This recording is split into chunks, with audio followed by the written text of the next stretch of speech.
V susedstve námestia generála Klapku na bývalom zadnom nádvorí Zičieho paláca bolo vybudované nádvore Európy, jedna z novších atrakcií mesta.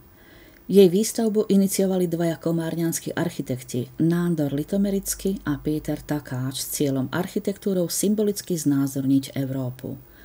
Neskôr sa k nim pridal architekt Peter Varga a vytvorili podnik, ktorý odkúpil od mesta pozemky zadného nádvoria Zičieho paláca na výstavbu 44 budov projektovaných v charakteristickom slohu niektorého z národov Európy. Po slávnostnom položení základného kameňa 23. februára 1999 sa rozbehla výstavba a už 16. decembra 2000 bolo odovzdaných do užívania 41 domov nádvoria, ktoré boli postavené zo súkromných peňazí.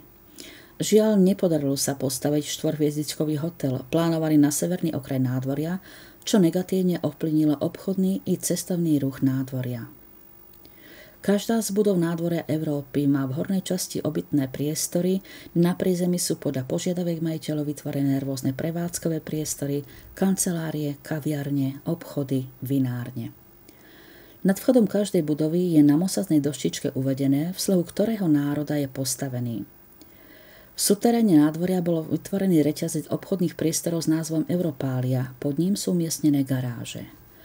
Občianske združenie Palatinus, ktoré spravuje nádvorie Európy, tu postupne vytvorilo park svoch historických osobností.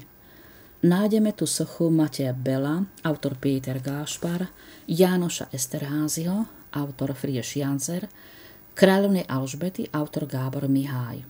Svoje miesto tu má aj socha kráľa Mateja Korvína, autorka Emőke Silva, Jána Huňadyho, autor Ferenc Ďurček, kráľov Belu IV. A Karla Roberta, autorka Rozália Darážová, kráľov Ondreja II. A Belu III., autor György Bartusz. Neskôr na nádvorí Európy pribudla socha kráľa Žigmunda Luxemburského a kráľovny Márie Terézie, autor Lajos Györfi, ako je zväčšenina kráľovského krajinského jablka, dielo Jána Reichera.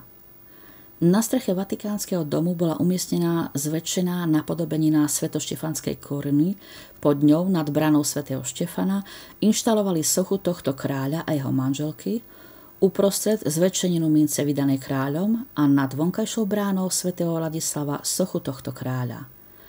Významných architektov pripomínajú pamätné tabule Károja Kouša, Udona Lechnera a Ištvána Medžesajho.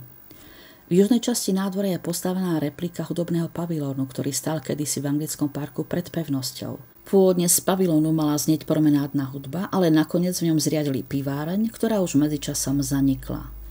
V blízkosti stojací platán zasadili komárňania maďarskej národnosti pri príležitosti 150. výročia maďarskej revolúcie v rokoch 1848-49. Pred nemeckým domom stojí zvonica mieru, darovaná staviteľom nádvoria drevorezbárom Jánošom Bruncom. Jej podstavec je zostavený z úlomkov náhrobných kameňov, symbolizujúc nekonečnosť času. V blízkosti stojí socha Ištvana Sejčeního a Lajoša Košuta, ktorý autorom je Ferenc Ďurček. Pamätná tabuľa, umiestnená na priečeli nemeckého domu, pripomína, že v tejto budove bola prvá komárňanská synagoga.